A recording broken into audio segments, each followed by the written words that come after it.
Salve, salve, galera! Começando o Resenha dos Crias. Hoje teremos aqui Alê Silva, ex-jogador profissional, atualmente empreendedor e empresário. Mas antes de apresentá-lo, Diegão, a galera quer acompanhar a gente aí nas redes sociais, aquela voadora no like, como faz? Bem-vindo! Fala, Thiago, beleza? Boa noite. Hoje é só voadora no peito do like. Vamos lá, todo mundo, se inscrevam no canal, ativem o sininho, porque a resenha hoje é boa. Já começou aqui nos bastidores, já contarem um pouco das histórias. Tem história engraçada, rapaz. Histórias do Nordeste vai ser maravilhoso, hein? Vamos que vamos, né?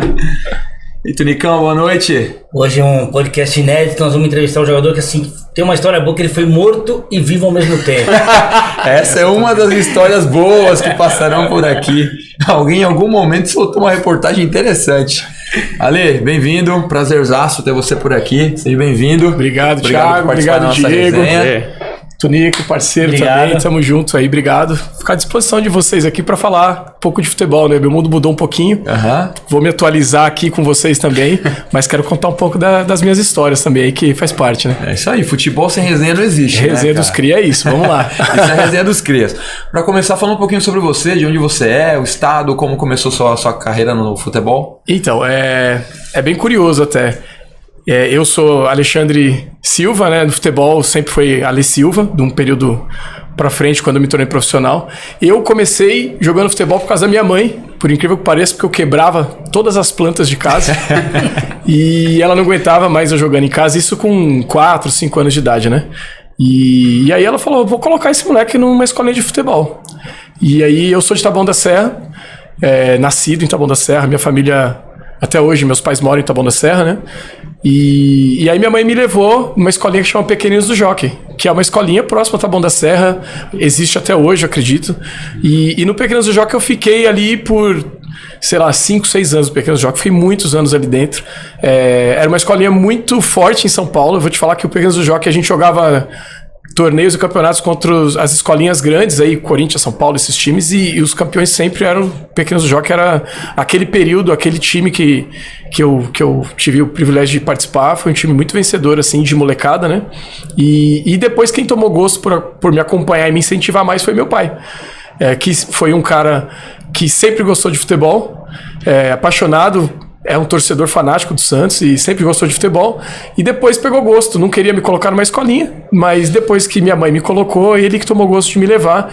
E até então acompanhou toda a minha carreira. Foi quem, acho que foi os sonhos maiores de futebol nasceram dele, para depois eu acreditar e enxergar isso em mim, para poder transformar esse sonho que era dele no meu sonho também, o sonho da minha família, o sonho dos meus amigos. E aí do Pequenos do Jockey, que era uma escolinha muito pequena, depois eu decidi procurar um clube de verdade, até é engraçado falar isso, mas um clube que já tinha um time profissional, por exemplo. Foi quando eu vim fazer um teste no Nacional, aqui da Barra Funda, e aí eu saí do Pequenos do Jockey, numa viagem que o Pequenos teve que fazer, eu acabei me desligando do clube e indo me aventurar num teste de um clube realmente onde ninguém me conhecia, onde eu não tinha nenhum vínculo com ninguém, nada. Aquele teste raizão. Exatamente, e era raiz mesmo. Vou te falar, para quem sabe do Nacional da época antiga, era no terrão, né? Era aquele teste de terrão lá no Nacional, ali aquele campo da frente, né? E o couro comia. Canelada pra todo lado, a poeira subia, você saía vermelho de terra, chegava em casa vermelho de terra. Mas conseguia passar nos testes que eu fiz ali e fiquei ali no Nacional por mais 2, 3 anos, se eu não me engano. Acho que quase 3 anos eu fiquei no Nacional. E futebol você não tem parada, né, nessa fase, né? E eu tinha, acho que por volta de 15 anos nesse período. Aí começa aquela história de empresários, né? Você começa a jogar muito contra outros grandes clubes, né? E o Nacional tinha esse perfil, né, de fazer amistosos ali contra Palmeiras, Corinthians, São Paulo, né? E por ter até revelado tantos jogadores no Nacional, tinha já essa característica. E num desses treinamentos aí, eu acabei conhecendo um empresário que resolveu me levar para um clube profissional, né? Subindo a régua aí, a gente acaba acreditando também no sonho e vamos embora. Futebol é um mundo de ilusão, né? Exato. Então você tem que viver isso para você entender até qual é o seu limite, até onde você vai chegar. E aí numa dessas eu acabei indo para Santa Catarina. Foi quando eu ingressei na minha carreira, literalmente na carreira profissional, de 15 para 16 anos. Já me profissionalizei, naquela época podia se profissionalizar com essa idade, né? E eu fui para um clube que chama Marcílio Dias, em Santa Catarina. Hoje eu acho que o Marcílio é um pouco mais conhecido no meio do futebol, mas nessa época era um... Futsal, eles são fortes. Não, futebol de campo. Eu cheguei a jogar futsal no Cats, que é o time da minha cidade mesmo, que é o Taboão da Serra, mas por pouco tempo. Era mais para alinhar junto com o campo, né? Nessa época ainda se achava, eu não sei hoje em dia, mas nessa época ainda era muito interessante um jogador que jogava campo, praticar um pouco de futsal para poder entender essa questão da velocidade, essa habilidade com bola, jogar um passe curto e tudo isso, né? E também foi muito valioso isso para mim. Nesse período eu jogava de meia ainda, né? Então sempre era o 10 ali da categoria de base. E quando eu fui pro profissional, e aí lá no Marcílio Dias já, eu fui caindo pro lado do campo, né? Você vai conseguindo perceber que no profissional tem uma concorrência muito grande, e são os caras que são mais velhos, você é juvenil, vindo da base, você tá aprendendo tudo, entendendo aquele perfil novo de campo, de jogador, de competição. E aí foi meu primeiro campeonato como profissional, foi o Campeonato Catarinense lá. O Marcílio jogava a primeira divisão do Campeonato Catarinense. E aí subi profissional. E só que aí fui caindo para as laterais, né? Então era aquele meia do treino que caía para lateral para ajudar no meio campo, para ajudar um pouco pelo canto. E aí um belo dia, quando eu percebi, eu já era lateral esquerdo. Mas do Marcílio em diante eu comecei a ingressar em clubes melhores ali naquele período já mesmo. No mesmo ano eu já fui para o Avaí, que é um grande clube de Santa Catarina. Fiquei no Avaí durante 3 anos. Saí do Avaí para ir para fora do país. Jogador de times pequenos, né? Como posso dizer que eu fui, né? De clubes de Série B para baixo. Infelizmente não tive o privilégio, talvez não tivesse tido também a competência de jogar num grande clube de Série A de São Paulo, ou do Rio de Janeiro, ou de Minas, enfim. Mas tive grandes clubes de outros estados, o Avaí era um deles. E depois do Avaí eu acabei indo para fora do país.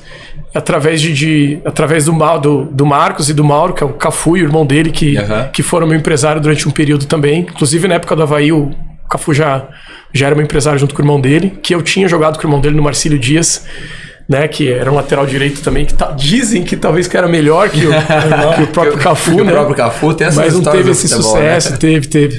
O Mauro que foi meu empresário nesse período, e ele era um lateral direito, chamava Mauro Mosquito, ele voava, literalmente, ele era difícil de pegar o baixinho. E eles foram meu empresário num período, eu acabei indo para a Itália depois com eles, enfim. Fiquei por 2 anos e meio lá na Itália, num clube de Série C lá.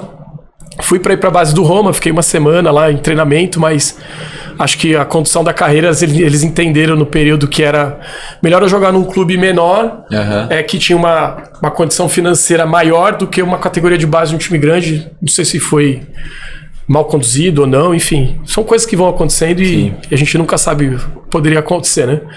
Mas eu fiquei durante 2 anos e meio lá, no Latina, que é um clube da Série C do Campeonato Italiano. E joguei Copa Itália, Campeonato Italiano, esses campeonatos que existem por lá durante esses 2 anos e meio. E depois acabei voltando para o Brasil. Ainda era muito jovem, então não tinha essa noção e esse acompanhamento que os jovens de hoje em dia têm, né? De alguém que acompanhe, que instrua, né? Principalmente instrução. Eu nunca tive muita instrução extra-campo, né? Eu sempre fui um cara muito dedicado. Eu falo até hoje, quem jogou comigo, eu sempre puxei fila. Então eu era o primeiro do treino, eu puxava fila, eu era o primeiro no parte física, no treinamento tático, e sempre muito disciplinado e obediente, só que minha carreira fora de campo foi muito mal conduzida por mim mesmo, até porque eu não tinha ninguém que me acompanhasse para me instruir melhor. Acho que hoje é o que os clubes mais estão investindo, né? O parceiro, né, da bola que não leva só para balada e faz só bagunça, né? O cara que realmente instrui de uma maneira positiva. E aí acabei voltando da Itália, essa situação de saudade, de não sei o quê, e vendo outras coisas, sem pensar muito em carreira. E voltando para o Brasil, voltei para o Avaí de novo. Fiquei por mais um período lá e depois comecei a bater cabeça em clubes menores, rodando rodando o Brasil inteiro praticamente. Então, se eu te falar que eu fui do Rio Grande do Sul, lá na Ubra, até, sei lá, até Nordeste, lá Santa Cruz em Recife, que já é um clube grande também, mas você começa a rodar demais passando por clubes aqui jogando Campeonato Paulistão, né, de Série A, que é um ótimo campeonato, é um mini brasileiro, né, eu colocaria assim. Joguei pelo Linense, o Campeonato Paulistão, pelo Mojimirim, passei pelo Ituano também, não consegui jogar muito pelo treinador que estava lá, que já me conhecia, sabia da minha história extracampo, mas também tive uma passagem por lá. E, enfim, acho que no meio da conversa que eu vou lembrando outros clubes que eu passei, mas eu passei por muitos clubes. Talvez esse também tenha sido um erro, porque acho que quando você cria raiz, você cria identidade, você se torna jogador daquele clube, por menor que seja, e as pessoas vão pra lá te ver e se identificam com o jogador que já existe ali e tal, né? Mas eu sempre fui muito ansioso para as coisas, né? E sempre sem muita instrução. Então, tem isso que é melhor e tal, vamos. Dava um jeito de sair do clube de alguma maneira, sempre pelas portas da frente, né? Mas dava um jeito de sair do clube. Conversava com o treinador, ou conversava com o presidente, porque sempre tive esse vínculo bom, positivo, né? E ia trocando demais. E eu acho que isso não foi muito bom para mim naquele período. Mas aqui durante o papo eu vou falando um pouco mais de outros clubes que eu tive. Esses foram o que eu lembrei aqui de imediato. Você falou um pouco do extracampo e da questão da orientação, né? E o nosso público tem bastante atletas de base que nos assistem, muitos pais, mães aí que nos acompanham também. Qual o papel do empresário e da própria família, né, na formação de um atleta? Então, a família, na verdade, eu posso falar isso da família, porque a família, na verdade, ela não vai conseguir te instruir da maneira correta. Por mais que o pai goste, ou tenha jogado, ou tenha sido ex-jogador de futebol, hoje você vê muitos aí, né, pais ex-jogadores que não tiveram tanto sucesso quanto o filho tem hoje, ou que tiveram tanto sucesso, mas não conseguem instruir, porque o futebol é atualização o tempo todo. Então, assim, se engana achando que a família vai conseguir instruir. A família é um torcedor. A família consegue te apoiar. A família consegue te incentivar. A família consegue te motivar. Mas é muito diferente de instrução, acho. Eu acho que a instrução é o cara que puxa a orelha. Instrução é o cara que te mostra o caminho correto. E a família, ela às vezes não vai saber o caminho correto. Ela quer te ver feliz. Exatamente. Ela vai te motivar, ela vai te achar o melhor jogador, ela vai te achar a melhor pessoa, meu filho, isso. Só que dificilmente vai saber destruir da maneira correta. Eu acho que hoje eu tenho grandes amigos que jogaram comigo, que pararam de jogar futebol, que estão trabalhando nessa função hoje, que é uma função de bastidor. É uma função que poucas pessoas enxergam, principalmente o torcedor não vê, mas é o cara que é o amigo do jogador. Exato. Que na minha época o amigo do jogador era o cara que levava o cara pra noite, que arrumava as namoradas, que fazia o churrasco e tal. Hoje em dia esse papel mudou. O cara tem até esses amigos ainda, mas ele tem o cara que acaba vivendo a vida dele, que se dedica pra ele, controlando as saídas, controlando até a parte financeira, controlando quem vai ser amigo desse cara. Então hoje quem tem a cabeça aberta para ouvir é motivado pela família, né? Incentivado pela família, tem esse apoio e tem esse cara instruindo, que é o que eu falei, tem muitos amigos meus que estão fazendo esse papel hoje.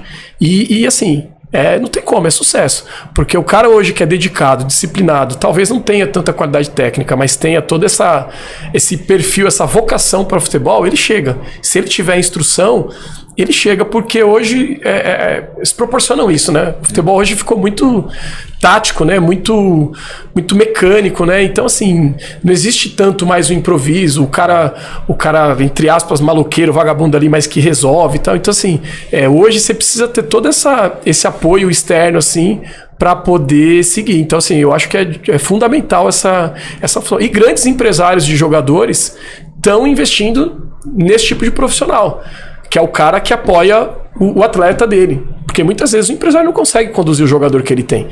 E ele acaba perdendo muito dinheiro com isso.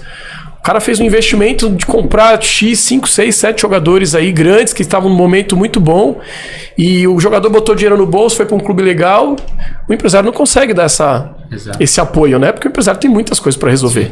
Ele tem que trazer outros jogadores, fazer negócio, fazer business, falar outra língua, o cara tem que viajar o mundo. Então, por muitas vezes é importante ter esse profissional que hoje eles estão correndo por fora ali, eu não sei nem o nome dessa função muito bem, mas eu acho que é essencial hoje em dia para essa juventude que tá vindo aí, essa condução, assim. Apesar do futebol ter mudado muito, né? Na minha época não tinha rede social, filmagem, vídeo. Então você podia fazer... Exatamente, era muito diferente, né? Hoje os caras chamam os parças.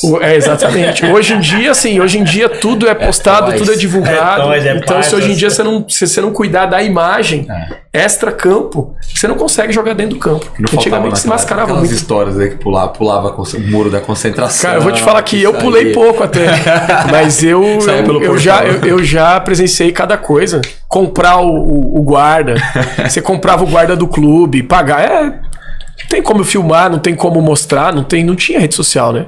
Então você pulava a concentração, você pagava o guarda do clube, você pagava o guarda do hotel na concentração e você conseguia o que você queria, entendeu? Você ia pra uma cidade diferente, Então eu fui muito do perfil de me juntar com o gangster do futebol, sabe? Isso eu acho que não foi muito legal pra minha carreira. Eu chegava no clube e tinha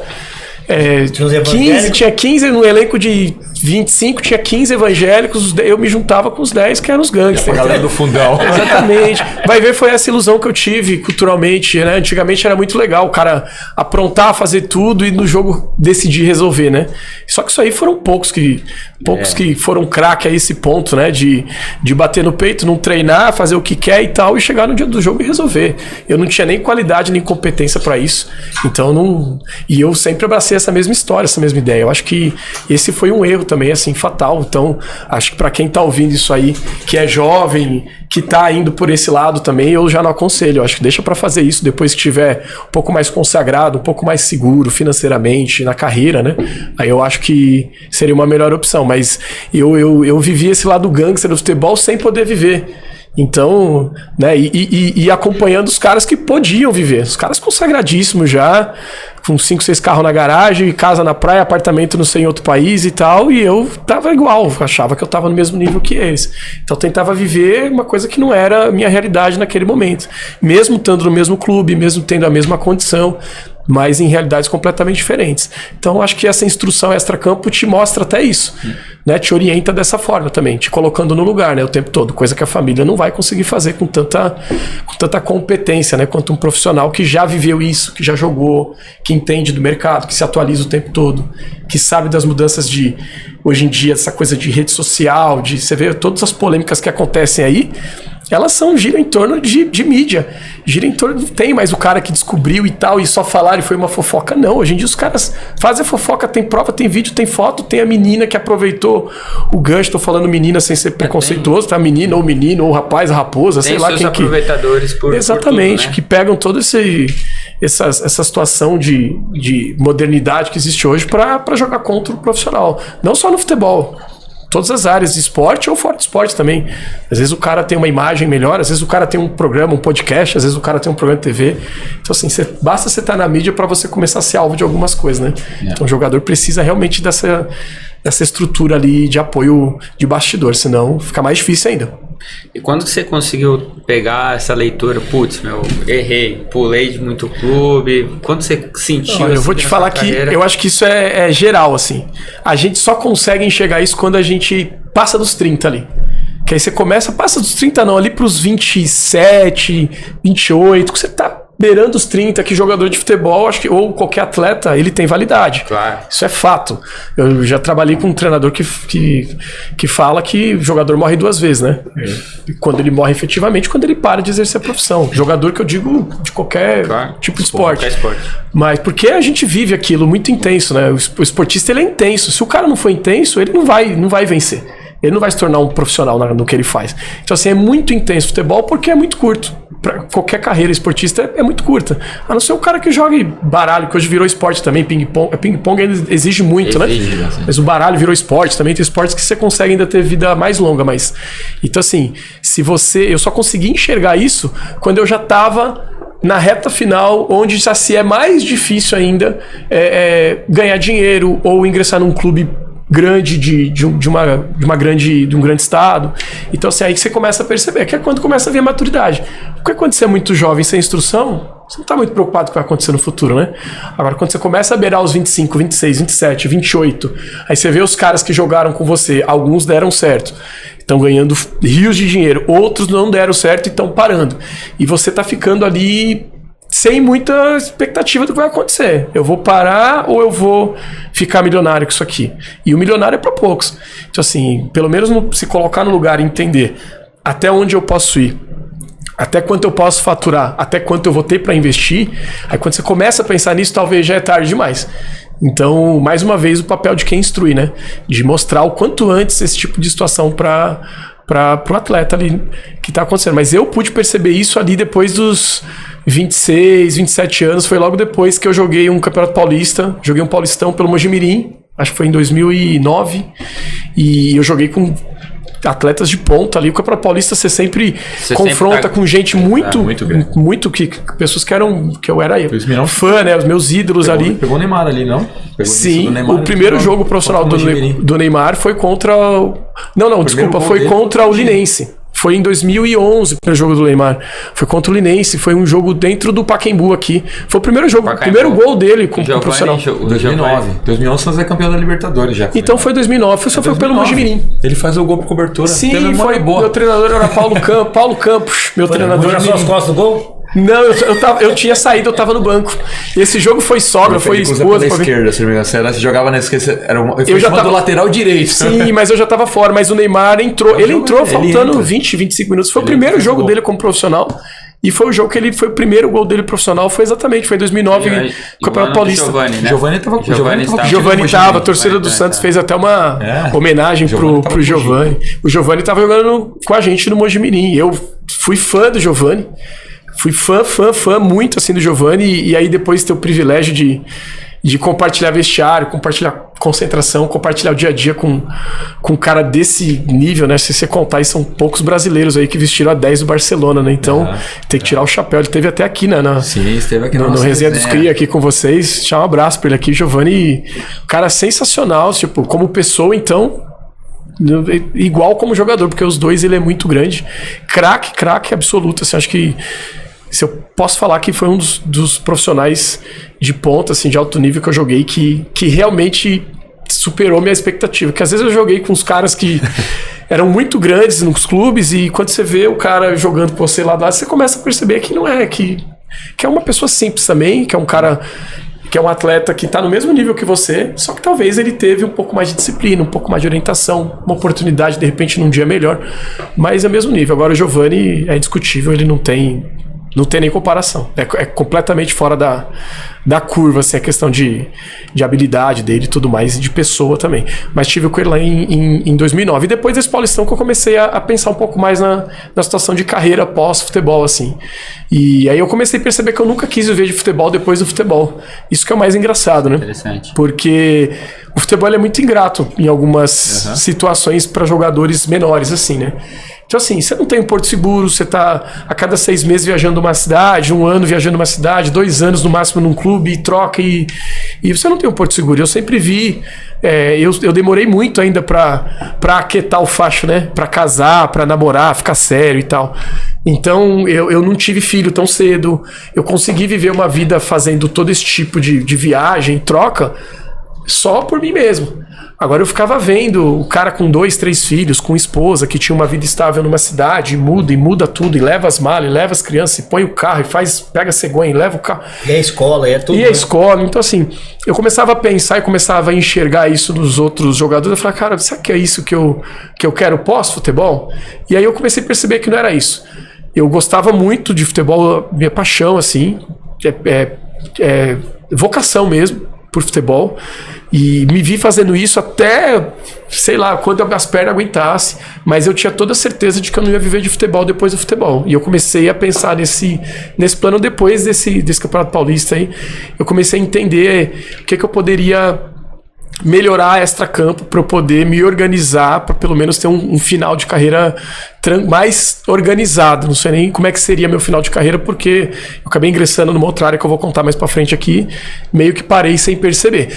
Mas dali também foi onde eu conheci minha esposa, que eu tô com ela até hoje, a Nega Véia, né? Na época, a famosa Nega Véia.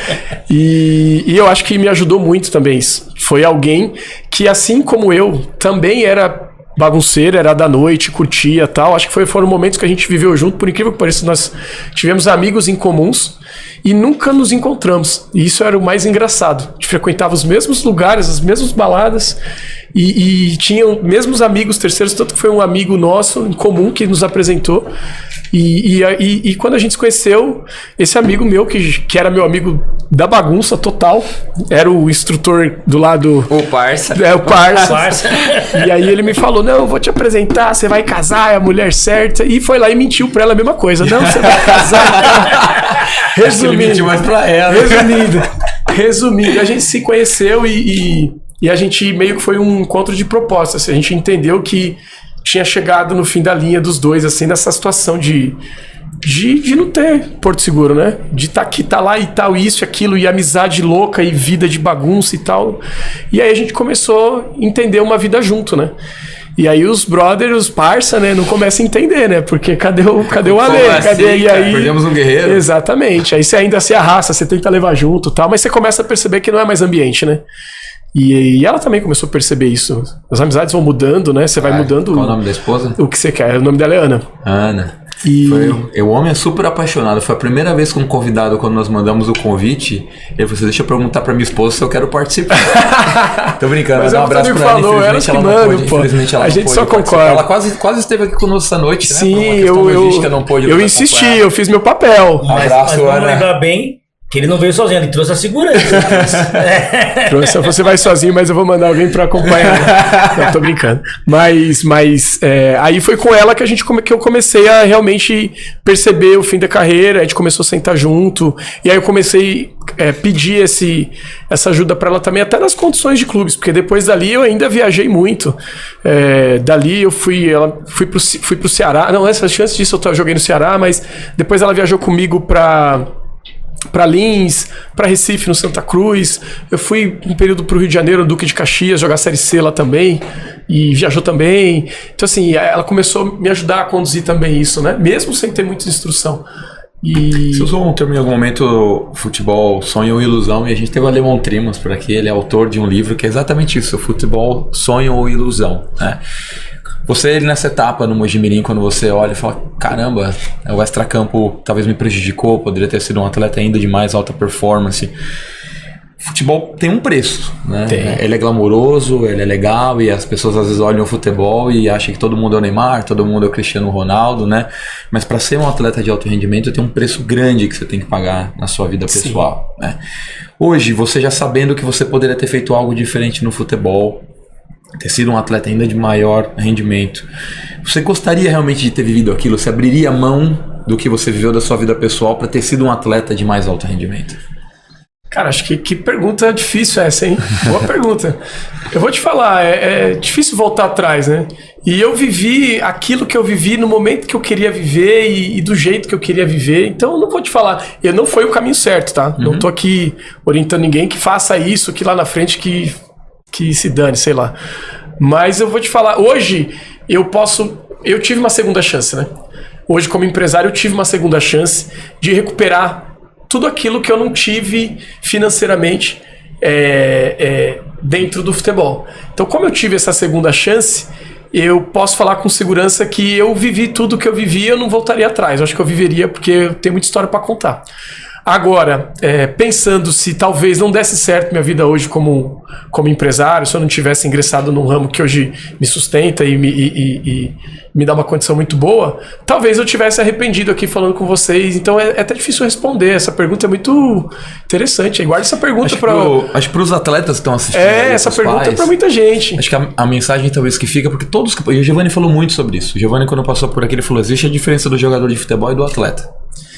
E quem quer estar em alto rendimento precisa ser um atleta. Então acho que a mensagem principal no final é tentar conciliar eu quero ser jogador de futebol, mas eu quero estar na noite, eu quero estar na balada. Né? Não dá. Às vezes é melhor estudar, né, também.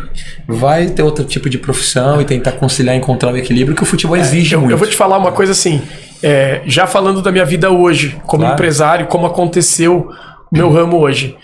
A gente tem uma frase, eu e a minha esposa, a Ana, nós temos uma frase que assim, sem renúncia não tem vitória.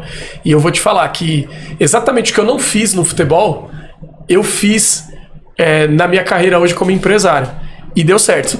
Então assim, na minha carreira como empresário, eu renunciei completamente qualquer coisa que você possa imaginar, extra o trabalho, para o meu trabalho dar certo. Então talvez, acho que a palavra renúncia, acho que talvez é a palavra-chave que talvez tivesse dado certo o Alexandre como Ale Silva como atleta profissional, não só um jogador, como um atleta de ponta, de alto nível, de grandes clubes, de clubes internacionais, enfim, que é o que a gente sonha, né, quando a gente está iniciando. Então assim, eu acho que a renúncia que eu não usei lá atrás, que ficou de lição para mim, eu tive a oportunidade de usar ela depois, hoje nas empresas, e eu consigo buscar frutos disso. Então eu falo com toda a segurança, vivendo isso na pele, que a renúncia trouxe a vitória.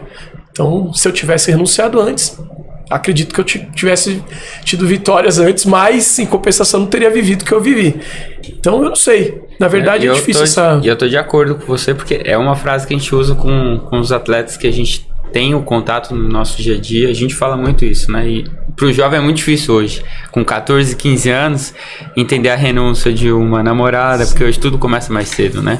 Uma namorada, uma alimentação, um refrigerante. Sim. Isso, dormir cedo. Não, e o financeiro também, né? Porque eu vou te falar que na minha época, eu não era um grande jogador de um grande clube, mas, por exemplo, eu jogava em clubes de Série B e tal, que o salário era de 10, 12 mil reais. E os meus amigos da mesma criação que viveram comigo, que eram trabalhadores comuns, tinha um salário de R$1.000, R$800. Então, assim, por menor que seja para o futebol, para a vida comum, então você não tem como você não se deslumbrar com isso, né? Você voltar para casa de férias e sair para balada com os amigos de infância e você entender que você está num nível financeiro 10, 12 vezes maior do que o cara, e você ainda assim ter o autocontrole, o equilíbrio de falar, não posso que a minha carreira, eu vou guardar...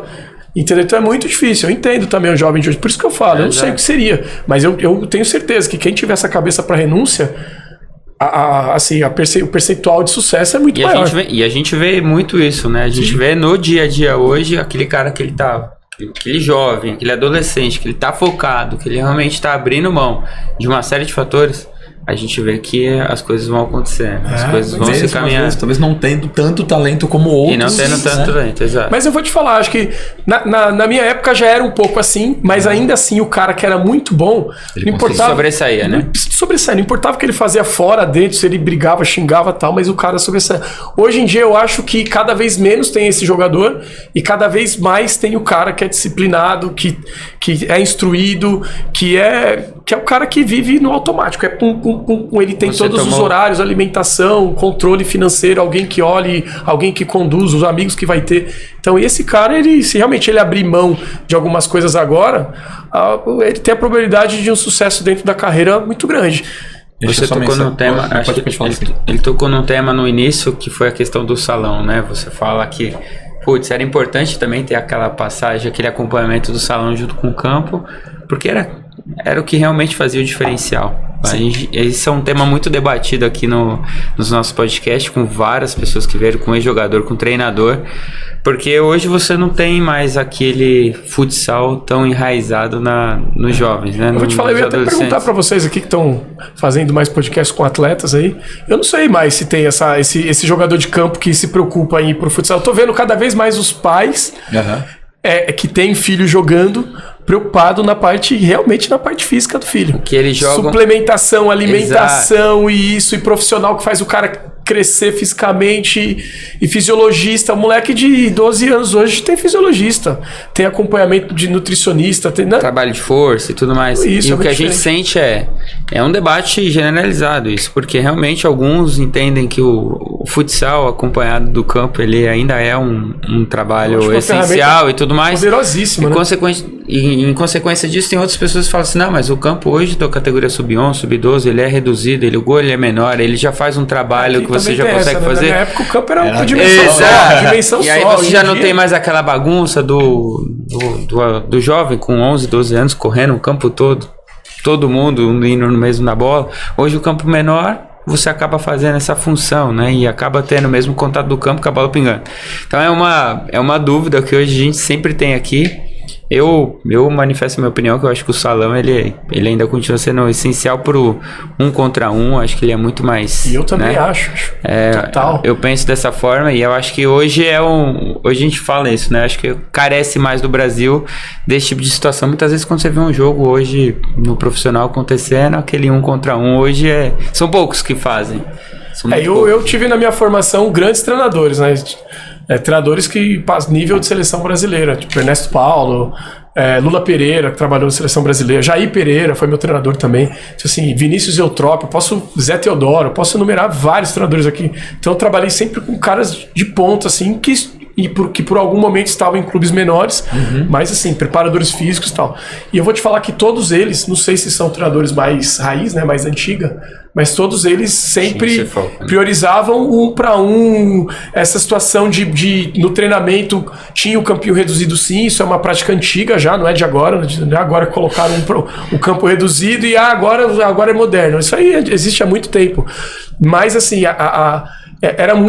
tinha muitas situações criadas dentro do treinamento que era de confronto, de 1 para 1, de habilidade, de improviso. Eu não sei se hoje em dia existe muito isso, porque eu não vejo hoje em dia a molecada, os mais jovens, fazendo esse tipo de improviso, de afronte, assim, com defensor, ou no meio campo, uma jogada genial. Eu vejo realmente eles muito preocupados em entender o que o treinador quer e praticar a parte tática ali dentro, cumprir a função e tal, pelo que eu tenho acompanhado de futebol, sem ter muito conhecimento, olhando como um técnico, como um preparador físico e tal. Até onde eu sei, acompanhei, fiquei sabendo, o próprio Alex, que estava no São Paulo Sub-20, o auxiliar técnico dele era o PC, que foi um puta grande treinador de futebol de salão. Sim, o auxiliar técnico dele até hoje, é o PC. Eu acho que essencial o futsal para essa questão de rapidez, de agilidade, de habilidade, que o futsal pede muito. O futsal tem 4 contra 4 ali dentro da quadra, né? Na parte de jogar fora o goleiro, né? Então, assim, o tempo todo você tá 1 para 1, o tempo todo você tá fazendo uma proteção, ou tendo que fazer tirar um drible da cartola para poder. Porque no futsal você passou um adversário, você tá na cara do gol. Você entendeu? Então, assim, toda hora a gente busca dentro do futsal, né? E pensar rápido, não dá muito tempo. Então isso, quando você pega isso, traz para dentro do campo, pô, eu vi o Falcão jogar, acho que essa molecada de hoje em dia não vai ver porque o Falcão já não joga mais futsal. Mas quem é da nossa época, geração, não vai existir outro cara igual o Falcão. Por quê? Porque a cultura hoje mudou. Então já era, o Falcão era de uma época que o cara treinava isso, ele foi preparado para isso. Hoje em dia não tem mais, acho que eu não sei como tá o futsal hoje em dia. Mas o Falcão, quando o Falcão foi pro campo, eu acho que ele foi muito mal aproveitado até nessa época ainda eu jogava e eu percebia que ele estava sendo muito mal aproveitado. Eu ficava bravo porque o cara não estava conseguindo fazer ele jogar. Na época acho que era o Leão. Como é que foi a vaidade do Leão? Eu não sei o que aconteceu. Ele é bem vaidoso. Eu já tive algumas vezes contra o Leão também. E a gente ouvia umas coisas na beira do campo ali que é meio tenso. Mas enfim. E você começa a perceber o motivo também do cara não ter. E o cara é o rei do futsal. O cara não precisava passar por carregar uma pressão grande também, então, né? Assim, eu volto pro meu campo e tá tudo certo. Mas, é uma judiação. Um cara como o Falcão não ter jogado pelo menos 5, 6, 10 anos num campo. Né? Num campo. Porque o cara tinha muito a oferecer ainda. Mas vocês têm uma pressão em cima dele. Porque o cara é nota 10 no salão. Eu acho que ninguém nunca aceitaria um Falcão nota 7 no campo. Eu acho que ele vai carregar esse Falcão. Mas eu acho que ele tinha tudo pra ser 10. Mas ele tinha tudo pra ser 10, né? Tinha, dentro do campo. Acho que realmente, não sei quem é o culpado, mas... Eu acho que e a gente comentou também sobre esse tema do Falcão, e eu acho que assim, talvez ele não teve a certa paciência ali no São Paulo, porque foi só um paulista ali que ele jogou, o Leão logo saiu também na sequência. A cabeça dele já era ídolo, né? Então, exato. Assim, não vou passar isso aqui. Desculpa, não vou passar isso aqui. Entendeu? entendeu? E aí, teoricamente, eu acredito que se ele tivesse ficado vindo o Autuori que veio na sequência, né? Eu tenho certeza absoluta que talvez ele teria feito uma virada de chave completamente diferente do segundo semestre. Mas eu acho que é essencial, assim, futsal, essencial, acho que na carreira de um atleta de futebol hoje em dia. Não sei se os pais... Acho que fica também essa dica para os pais que estão ouvindo isso. Eu acho que é fundamental. Praticar, tentar introduzir mais essa coisa do improviso, da habilidade pro filho, né? A não ser que realmente o menino seja um defensor, porque aí não adianta você preparar com habilidade e improviso um zagueiro para sair driblando atrás, porque realmente a cultura do futebol também não vai aceitar um cara desse. Dificilmente os zagueiros mais habilidosos e técnicos que eu já vi também tem que dar chutão, também tem que tirar, então não dá para você preparar o menino só falando para ele, ó, você vai ser zagueiro, mas você vai ser o maior habilidoso, uma hora vai dar ruim. Zagueiro e goleiro, vou te falar, eu fui lateral minha carreira inteira, então assim, dali daquela quando eu jogava a linha de 4, aquela linha de 4 não pode errar, entendeu? Errou ali, é fatal, vai estourar. Hoje em dia, quero um goleiro que sai jogando com o pé hoje em dia, né? Tá meio na moda esse negócio. Então, e é perigoso. Você vê aí defender. Você vê aí o percentual é lógico que vai ter um percentual maior, é aquela história, só erra quem bate o pênalti, né? Então assim, hoje em dia seus goleiros estão dominando mais, tentando jogar mais com os pés, os treinadores estão exigindo mais, isso é óbvio que eles vão errar mais, porque eles estão por mais tempo com a bola no pé, e isso podia ser para um jogador de linha, podia ser para um cara do meio campo, um atacante, então é normal, mas é perigoso, eu não sei não, eu sou da velha guarda, do meio pra frente vamos brigar lá em cima, entendeu? Porque hoje a gente recebe umas demandas assim, olha, eu quero um goleiro do ano tal, mas sim, tem que jogar muita bola com os pés. Mas com a mão não precisa? Tem que ser, tem que estar bem com os pés, às vezes é isso. Atualidade. Tem que saber jogar com os pés. Pô, mas é um goleiro, cara. Fernando Diniz começou a fazer isso há muitos anos atrás. Eu já tive contra ele na época que ele tava no Audax. E eu vou te falar que era na época que ele fazia o carrossel dele lá. É uma confusão. E realmente o cara é inovador, tá? Aí onde tá não é à toa. É inovador. Você pode... Se existe algum treinador que eu falo que realmente mudou o estilo de jogo do clube e tal, e do elenco, e conseguiu puxar o melhor do jogador, não tenha dúvida que é o Fernando Diniz. Vou te falar que os outros eu enxergo como todos, sem exceção, como treinadores padrão. Todos eles têm a mesma jogada, não adianta falar que cruzou no primeiro pau, fez o gol, pô, jogada, isso é de todos os clubes. Eu nunca vi um treinador que nunca treinou um escanteio no primeiro pau, que dá a casquinha. Isso é normal, pô. Isso aí vai ser o Filipão e vai ser o Zé Lelé do 15 de não sei do que. Então assim, tem tipos de coisas do futebol que... Eu vivi quase 20 anos de futebol profissional. E jogando em clubes pequenos, com grandes jogadores, com grandes treinadores e tal. Mas é padrão. Agora, o que o Fernando faz, você consegue perceber que realmente é diferente, que é fora do padrão. E não é de agora, já é de muito tempo que ele faz isso. É de qualquer time, né? Ele não abre mão da forma de jogar. Eu conheci ele na época que ele não era conhecido, na época do Audax. Eu não sei se ele já fazia isso antes do Audax. Mas foi um paulistão da Série A2, eu tava jogando tinha sido emprestado pro São José lá, uns jogos, e era São José e Audax. E assim, tomamos acho que 5 do Audax, porque foi... Ninguém pegava ninguém. Ninguém entendia nada. O atacante jogava com a 5. Hoje ele não faz mais isso, né? Porque hoje os números já também... sabe, tá fixo. Mas o atacante jogava com a 5. O zagueiro era 10. Ele era completamente maluco, e era uma maluquice que dentro da cabeça dele tava muito clara, pro elenco dele tava muito óbvio, e realmente bagunçava, coreta assim, total. O lateral que vinha por dentro fazendo gol pra caramba. Eu queria ter jogado com o Fernando, até nessa época, né? Porque você tinha toda a liberdade de improvisar, de fazer o jogo, e ele faz isso até hoje. Então, se tem um treinador, eu acho que realmente é diferente na questão de cultura, posicionamento, de propor o jogo, é ele. Porque no mais, eu vou te falar que quando eu vejo alguém falando que o treinador ganhou o jogo, o treinador e tal, eu até acredito nisso, que realmente os treinadores têm uma função importantíssima de ganhar o elenco, né? Mas eu acho que nada mais que isso. A parte tática é igual para todo mundo. E rodei muitos clubes, todo mundo faz a mesma coisa. Todo mundo. Desde o treinador que eu trabalhei, que é de seleção brasileira, é o cara que estava começando, jogando a Copinha Paulista. É a mesma coisa. É padrão. Eu não sei se isso é cultural, enraizado, mas acho que eles vão seguindo, né? Então é a mesma coisa. E eu falo com toda a propriedade que os melhores treinadores que eu tive não eram aqueles que taticamente né, propunham melhor o jogo e tal, apesar que isso ser uma coisa muito, assim, mega importante dentro de um jogo, mas era o cara que fazia você correr por ele. Então todos os treinadores que eu tive que eram foda com o elenco, assim, não sei nem se... Pode. Que ganhava o clube, assim, cara, você tinha que correr pelo cara. E aí funciona tudo. Funciona a técnica, funciona a tática. O cara que entra no segundo tempo, faz chover, pedala, vai pra dentro, faz 3 gols e muda o atacante no outro jogo. Então, assim, é muito difícil eu que vivi isso, ver hoje em dia, o treinador ganhou o jogo e tal. E se ele põe o cara não joga nada? Acontece também. Entendeu? E se ele colocou o cara que a torcida quer, mas o cara não quer correr por ele? Eu já cansei de ver isso aí, de jogador boicotar treinador. O que eu mais vi foi isso. Eu cansei de ver palestra de treinador no vestiário, na boca do túnel, a gente se juntava, trocava tudo. Porque o cara era filho da... Entendeu? Troca tudo. Acontece muito. Esse cara é muito... O cara que, pegou na lateral... Pô, faz a canoa, joga no fundo, não se compromete. Porra, não. Quando fechava ali, que o capitão juntava, que o cara te dava confiança, ele juntava aqui, puxava, falava, esquece, não vai jogar no fundo nada, traz pra dentro, corta, faz... muda tudo. E aí sai uma jogada legal, sai um gol, o cara, é o treinador e tal. Eu acho que por muitas vezes é o cara ganhar, o Abel tá fazendo esse sucesso todo aí porque o cara ganhou o elenco, pô. Não gosto muito do estilo dele, mas o cara briga pelo elenco, ele briga pelo clube, ele é chato, ele mete a boca em todo mundo. Você vê que o cara... Que elenco que não vai gostar dele? Você entendeu? Ele fala mal fala mal do mundo inteiro. Mas ele não fala blinda mal do todo dele. mundo, ele blinda.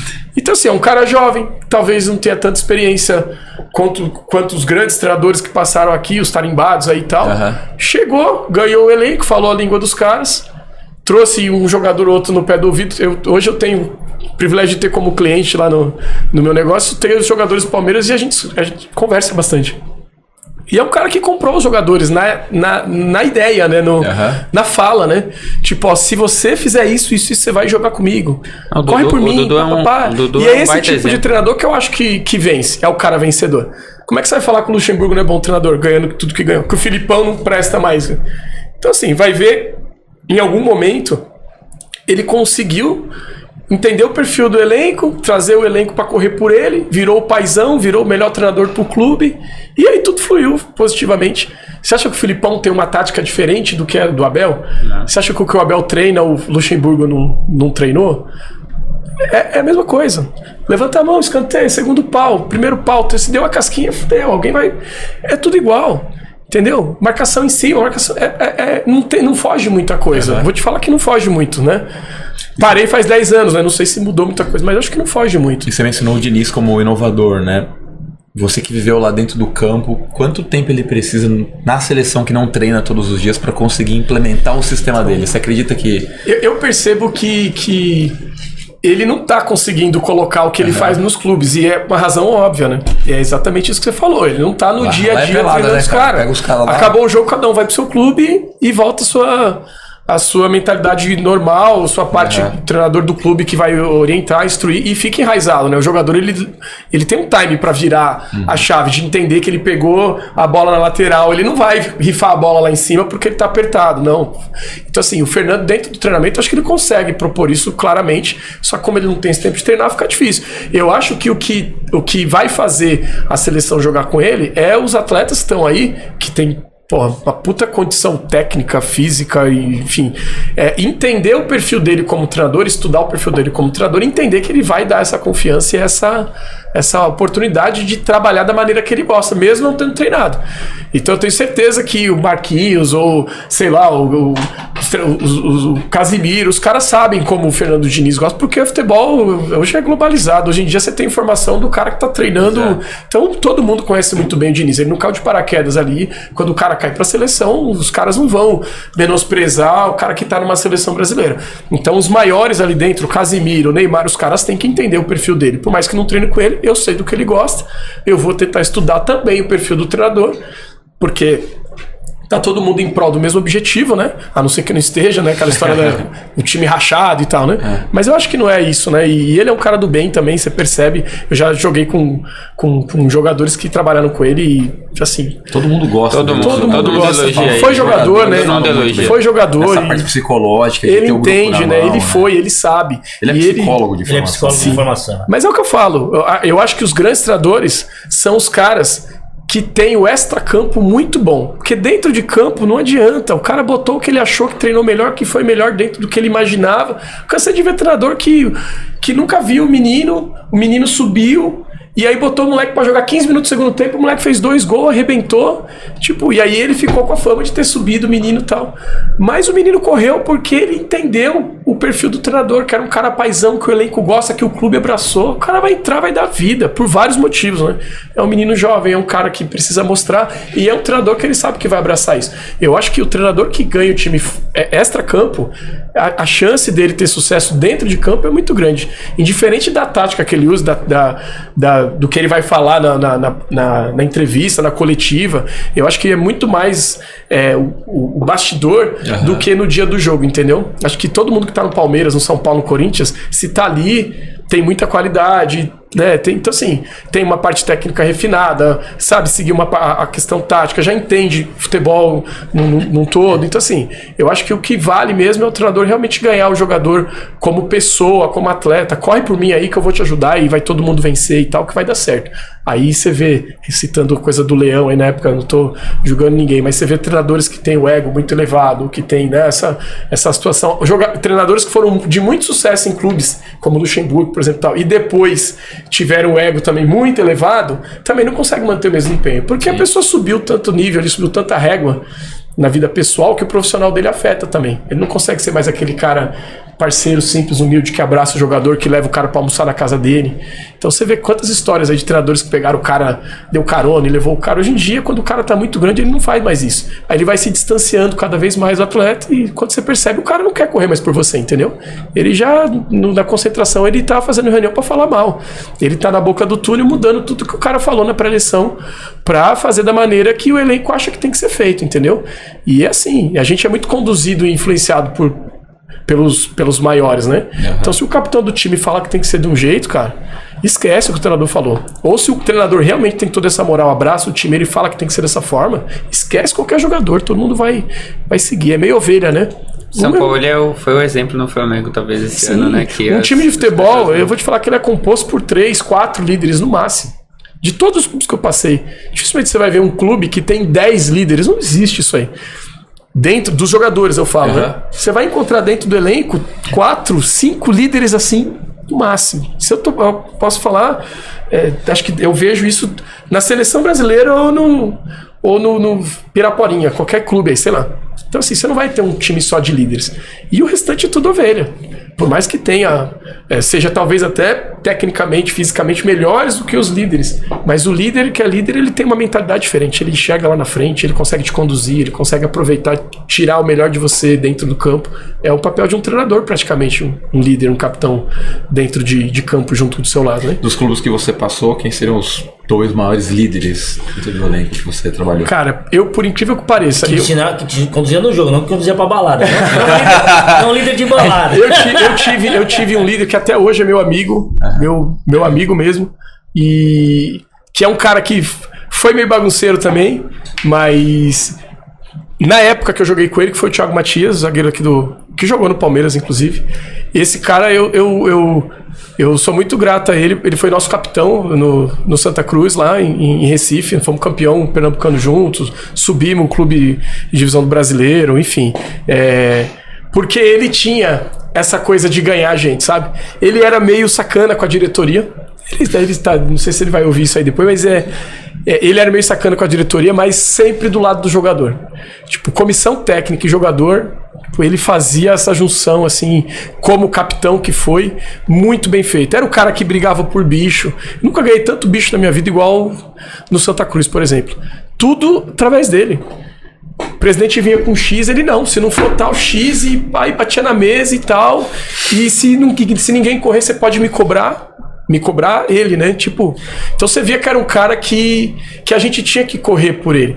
Então o Giovani foi um cara que me fez correr por ele, porque o Giovani não, o Thiago Matias. O Thiago Matias, e eu ia citar o Giovani também como capitão, que foi meu capitão, mas era um perfil completamente diferente. Mas vou chegar nele também. Mas o Thiago Matias, acho que o cara que mais brigou pelo elenco, pela comissão técnica, que mais juntou isso contra, né, entre aspas assim, né, contra a diretoria, contra o presidente, contra o caramba, mesmo sabendo que a gente precisava desses caras, acho que foi o Thiago Matias, assim, o melhor capitão que eu tive naquele período de 2009, 2011, 12 ali em Recife.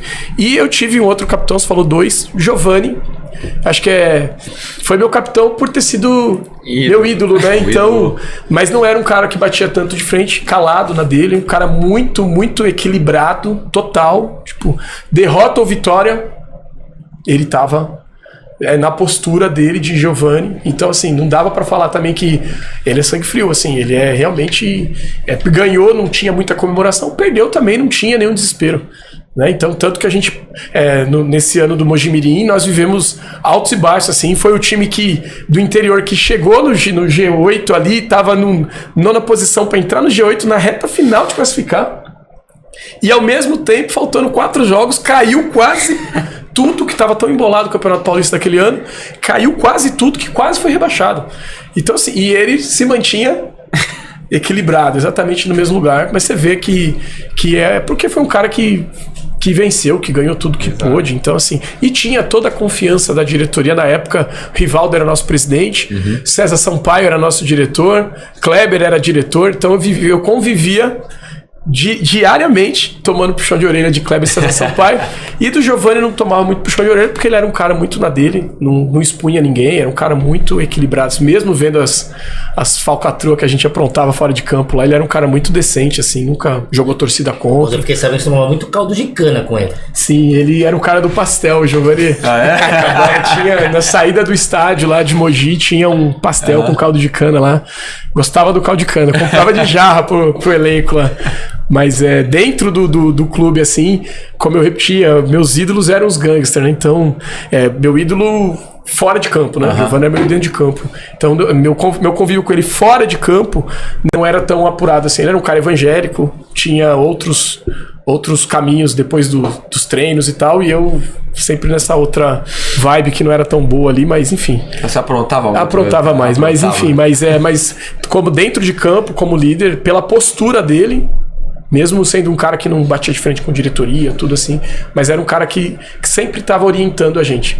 Até por tudo que já passou, já viveu, que já ganhou. Então, quem ouviu o Giovani naquela época, eu acho que conseguiu elevar um pouquinho mais depois dali. Muita gente saiu dali para grandes clubes depois. Eu, infelizmente, não. Mas talvez não tenha ouvido tanto nosso capitão na época, mas eu via ele como uma referência, assim. Então, acho que o Thiago Matias e o Giovani foram os 2 maiores capitães assim, que eu tive nesse período que eu joguei. Em algum clube que você passou, você recebeu algum conselho de algum treinador? Ou falou, puta, não vai por esse caminho, você tá fazendo alguma coisa? O tempo todo eu recebia conselho de treinador. Porque eu era o cara... É aquela história que eu falei. Eu puxava a fila, então eles não entendiam, né? Tipo, como eu tava ali ainda, tipo, já era pra eu estar em situações melhores. Eu fiz grandes jogos contra clubes grandes, assim. Nessa época mesmo do Mogi, teve um jogo contra o São Paulo, que a gente ganhou do São Paulo dentro lá lá de Mojimirim, do estádio nosso lá. Ganhar do São Paulo naquela época era muito difícil. Tinha Tagoberto, Rogério Ceni. Era um timaço. Era um timaço o time de São Paulo naquela época. Richarlison... Bom, não vou nem lembrar aqui tantos nomes, foi 2009 isso, mas assim, eu fiz um jogo, uma partida contra o São Paulo, que a gente ganhou de 2-1, puta... Você via que você sai do jogo, é empresário te ligando, outras pessoas... o próximo jogo eu tô aí pra ver. Nessa época tinha muito esse assédio, né? De procurar direto o jogador, né? Não sei como é que é hoje em dia. Então o telefone já tocava no dia seguinte, já era o diretor do clube, o César, o Kleber sempre já vinha dar feedback. Eu morava num apartamento que o Kleber morava em cima e eu não sabia. Então imagina, tudo que acontecia ali, o cara... Tava sabendo, e eu não sabia. Eu fui saber, fui descobrir depois que o Kleber estava acompanhando isso. Mas eu sempre tomei muito puxão de orelha do treinador, porque eles não entendiam a qualidade que eu tinha e a não evolução que eu não, a consistência que eu não tinha. A evolução eu tinha, mas eu não tinha consistência. E naquela época, não sei, hoje em dia também deve ser assim, mas assim, a consistência era fatal. Você fazia 2, 3, 4, 5 jogos bons, assim. Você podia ter certeza que alguém ia estar te olhando no sexto. Aí no sexto você não correspondia, não e aí, entendeu? Então, e acontece, o cara que faz um jogo bom, a pessoa foi pra ver um, ver o outro. Eu sou dessa época também, né? Que hoje já ainda existe isso, né? O cara vai pra ver um, viu o outro. Porque naquele dia o outro foi melhor. E acontece isso. E eu sempre fui desprivilegiado nessa situação. Sempre o cara que foi pra me ver acabou no dia eu não tanto tão bem. Mas são coisas que acontecem no futebol. E a gente não entende o porquê, né? Eu acho que é mais, o futebol está muito ligado à parte emocional, né? Então, se eu não tivesse bem emocionalmente, se eu tivesse feito alguma coisa errada fora, com alguma pendência a resolver fora, com algum problema externo, isso você leva para dentro do campo. Por mais que você chegue ali dentro, você desliga, na hora do grito ali, você desliga e tal, você está concentrado no jogo, em algum momento você não tá 100% ali, entendeu? E o emocional acaba te conduzindo pro caminho errado também. O cara que tá super motivado o tempo todo não é tão bom, ele também tem uma chance de chegar muito grande. Então, assim, eu te digo que o emocional tá muito ligado à área do esporte também, total, assim, mas eu levei muito puxão de orelha, treinador. Tanto de Zé Teodoro, eu trabalhei com um treinador no Mojimirim, inclusive, que chamava Givanildo, não sei se vocês sabem que é o Givanildo. Sim. Fantástico, pessoa, tipo, incrível, um dos melhores treinadores que eu tive também. Ele ficou bastante, assim, na parte do Nordeste, ele era rei. Eu nem sabia, depois eu fui jogar no Santa Cruz. Subia bastante. Eu fui jogar no Santa Cruz e lá ele era rei. Eu não sabia. E inclusive, quando o Santa Cruz me levou pra lá, eles pegaram informação com o Givanildo também. Você vê como o do futebol é muito pequeno, né? Exato. E assim, o Givanildo era um cara que só queria me ver bem, só queria me fazer crescer. Só que não ouvia aqui. Você ainda não tinha 28 anos, né? Exatamente, só que eu tinha 25 anos. O Sereno era ganhando melhor que os meus amigos, mas não tão bem pra uma carreira de futebol. Mas aí você vai sendo conduzido assim, instinto nosso vai levando a gente para outros caminhos. Ele tem uma situação inusitada. Eu vou pedir para você comentar o que aconteceu em algum momento. Tá? Toda entrevista que a gente traz aqui, a gente pesquisa a vida dele, né? Eu fico sabendo se já morreu. Puta, isso é verdade. O Tonico passou um conversa. Pô, levar o cara morreu, cara. É verdade. Eu vou te falar, no ano que eu joguei no Santa Cruz, eu fui muito bem no Santa Cruz. Foi um ano que a gente foi campeão e tal. E o clube é muito carente de... O clube do Nordeste, em geral, ele é muito carente de ídolos, né? E eu fui muito bem no Santa Cruz. Pra você ter uma ideia, no Campeonato Pernambucano, eu fiz uma sequência... Foi o jogador que mais... Fiz uma sequência de jogos consecutivos como titular, não saía, o Zé Teodoro, nosso treinador na época, ele sempre que dava entrevista, ele falava, Alexandre é muito consistente. Eu fui muito consistente, talvez não era o melhor jogador, não era o pior jogador, mas eu era muito consistente, eu era muito regular, né? O Zé Teodoro gosta muito de jogador regular. E o Zé tá até hoje, acho que tá alguns times de Goiás, ele é de lá, tá com as fazendas dele lá, a gente tem um grupo de WhatsApp lá também, a gente vai acompanhando a vida de cada um. Mas no Santa Cruz eu fui muito bem e eu tive sucesso no Santa Cruz. E quando eu saí do Santa Cruz, por incrível que pareça, morreu um lateral esquerdo que chama Alexandre, que jogou no Santa Cruz na década de não sei que década. O cara jogou muito atrás no Santa Cruz. Só que quando o repórter mal informado foi buscar uma informação de que morre lateral esquerdo Alexandre do Santa Cruz, a foto que estava mais em evidência por ter sido mais recente, ter tido mais sucesso do que esse outro Alexandre, eu não estava mais no clube, eu tinha saído de Santa Cruz. Recente tinha saído de Santa Cruz. Quando essa repórter foi buscar essa informação, apareceu qual foto no Google? A minha. E aí, o que ela fez? Ela pegou a informação que ela tinha de que morreu um lateral esquerdo. O Santa Cruz é um clube que é muito grato às pessoas que já passaram pelo clube, né? Então, assim, morreu Alexandre Silva, lateral esquerdo do Santa Cruz. Já vira notícia em Recife. E essa repórter foi lá, e era uma repórter da Globo. Saiu na Globo.com, saiu na Globo Nordeste. E aí eu tô em casa, eu tava já em outro clube, minha mãe, meu pai me liga, pô, você morreu? Eu falei assim, como assim eu morri? Eu não morri, pô. Você tá falando comigo, pô. Aí os amigos do meu pai começaram a ligar pro meu pai. Imagina uma situação dessa. Claro. Minha foto estampada na época, eu me machuquei, tava no DM Santa Cruz, e o cara morreu com câncer na perna. E aí a mulher buscou uma foto minha dentro do DM fazendo um tratamento na perna. Então assim, casou tudo. Ela pegou essa foto e falou, é esse Alexandre. Ela não se atentou à camisa, que atualidade a camisa mudou, mas ela pegou a foto do Alexandre Silva, lateral esquerdo, do Google, que morreu com câncer na perna, e o Alexandre Silva tá lá com a perna estirada. E aí saiu essa notícia no Nordeste inteiro. Ainda bem que não repercutiu. Não repercutiu no Brasil. Repercutiu no Brasil porque é internet, né? A internet roda tudo. Mas, né, em específico no Nordeste saiu muito essa notícia, eu já não tava mais lá. Mas eu já liguei pra assessoria do clube, falei, Jamil, pelo amor de Deus, tira isso aí, porque vocês quase mataram minha mãe aqui. Já pensou se a minha mãe liga e eu não atendo o telefone? Porra, cara, claro. Como é que vai, né? Então assim, mas foi um susto aí de eu ter morrido, de ter nascido. E o pior é você ver sua foto, né? Eu abri, eu falei, não acreditava, você vai ver a notícia. Tá até hoje vinculado na Globo.com, se você dar um Google lá, até hoje, sai, não sei como tira isso aí do... Eu te mandei essa foto, falei. Do ar, é você mesmo? É você. Eu mandei pra ele, eu não tô entendendo. É um fantasma. Não, tem gente que fala que eu morri por causa de dívida, Falei, não, eu não morri, não sou eu que morri, enfim. Mas foi bem engraçado. Vou te falar que o Nordeste tem cada história engraçada. Eu joguei em 2 grandes clubes do Nordeste, né? Joguei no Ceará. Pra mim, acho que é um dos maiores clubes do Nordeste. E joguei no Santa Cruz, que é um pequeno grande clube do Nordeste, que é um clube pequeno de administrativamente falando, assim, né? Toda vez tem uma série de problemas. Mas é um clube muito rico em torcida, muito grande, assim como o Ceará também. Então, assim, são 2 clubes... na Série D, né? Acho que tem recorde. O Santa Cruz é o único time que sobe da D pra A e cai da A pra D em 3 anos. Tipo, é surreal. A maneira de administração, que eu não sei qual é, não teria nem competência para dar qualquer opinião sobre isso, mas sobe, cai, não tem uma consistência, né? O Ceará não, já conseguiu uma consistência em Série B durante muitos anos, depois um período na Série A, agora volta para a Série B de novo, mas é um clube que está bem estruturado, tem um grande centro de treinamento, conseguiu se estruturar melhor. Mas os 2 clubes nordestes que eu joguei, assim, surreal. Torcida, até uma história engraçada também.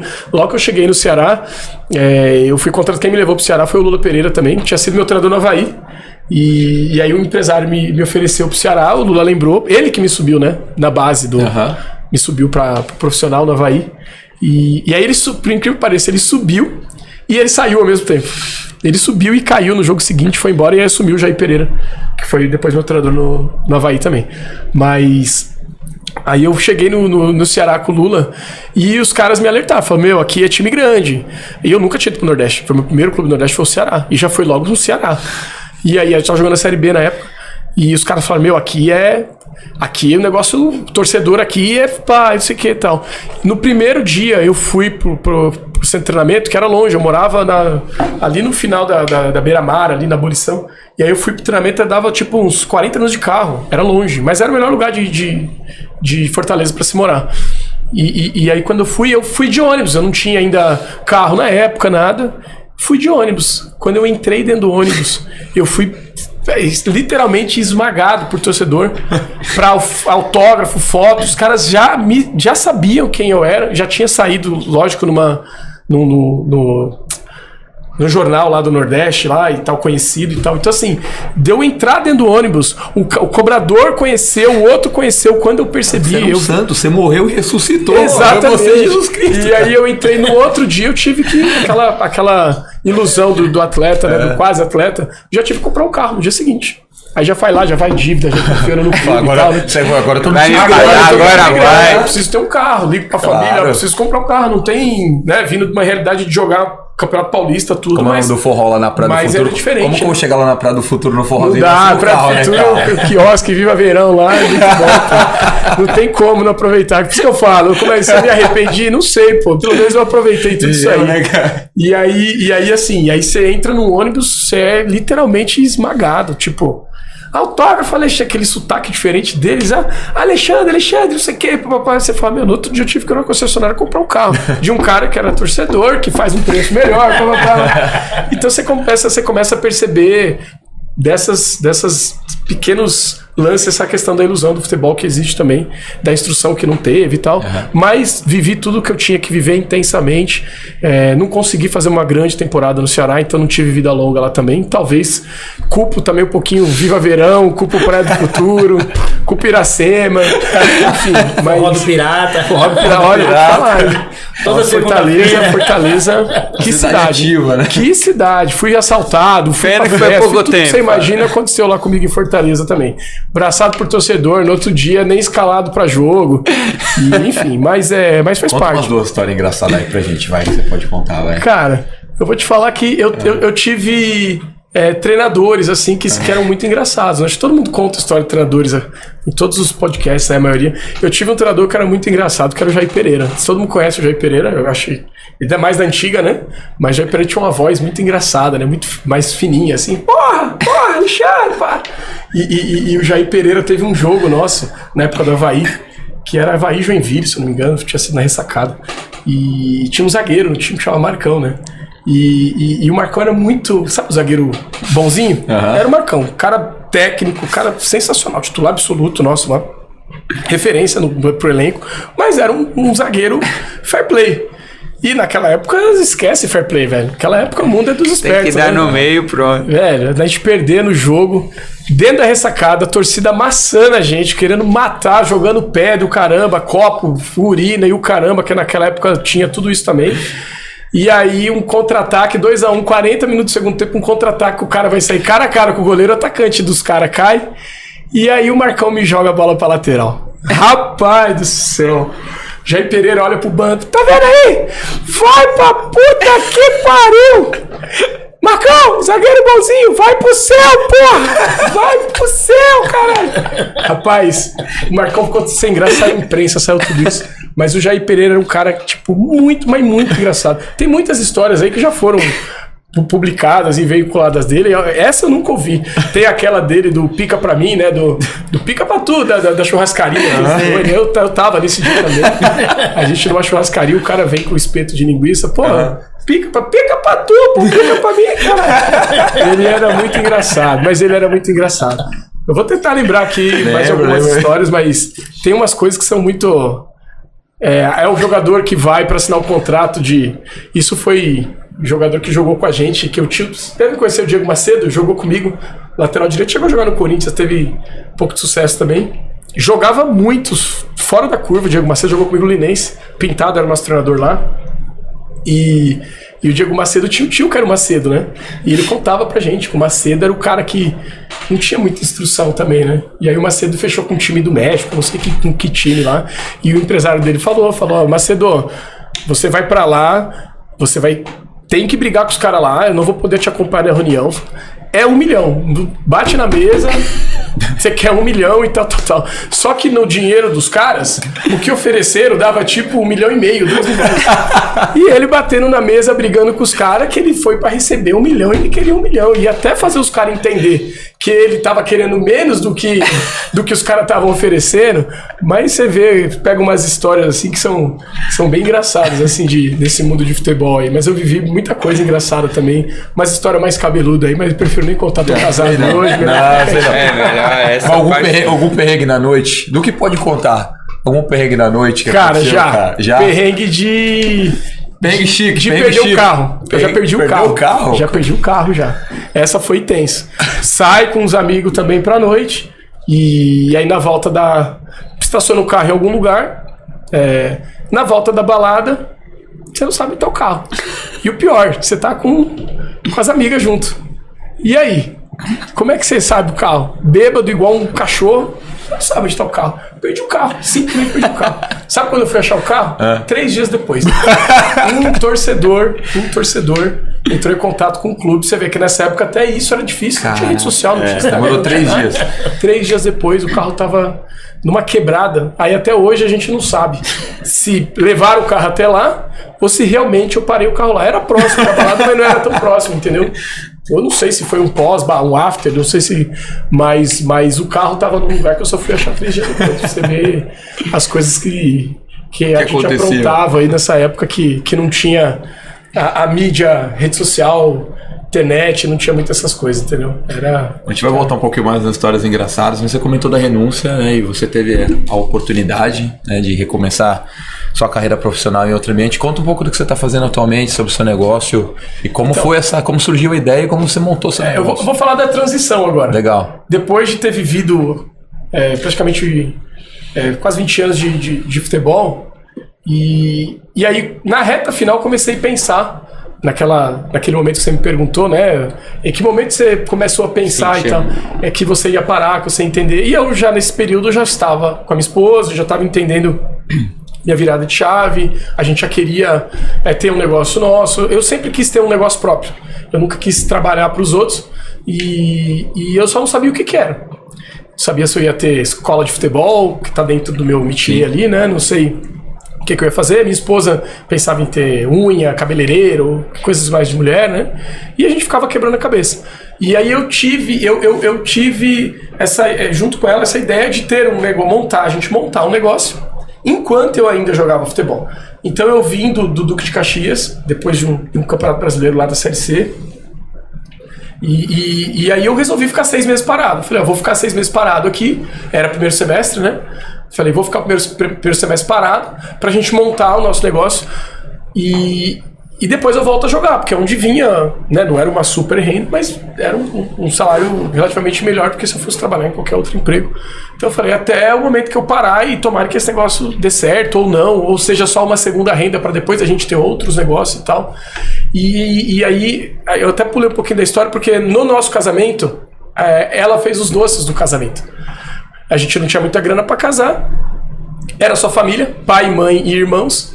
E aí a gente foi fazer degustação nas lojas de brigadeiro. Na época, brigadeiro tava na moda. Tinha as brigaderias gourmet, né? Tudo começou a ficar gourmet em 2009, 2010, 2011. Tudo virou gourmet. A carne virou gourmet, doce virou gourmet, a pipoca virou gourmet.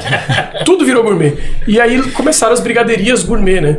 E aí a gente sempre gostou muito de doce. A gente falou, vamos fazer uma mesa de brigadeiro? Tava muito em alta. A gente foi fazer degustação nas lojas. Essas lojas conhecidas na época, Brigaderia, Maria Brigadeiro e tal. E era tudo muito caro. Aí ela falou, eu vou fazer os doces do casamento. Porque a gente ficava fazendo conta. Não, é melhor gastar com isso ou gastar com... E eu vou fazer os doces do casamento. E aí minha mãe sempre trabalhou com chocolate, a mãe da Ana também, cozinheira de mão cheia e tal. A gente faz os brigadeiros aqui. E aí a Ana foi na internet, pegou uma receita e fez uma receita de brigadeiro. Minha mãe fez os chocolates, a mãe da Ana ajudou com outra coisa e tal. Mas os brigadeiros específicos a Ana que fez.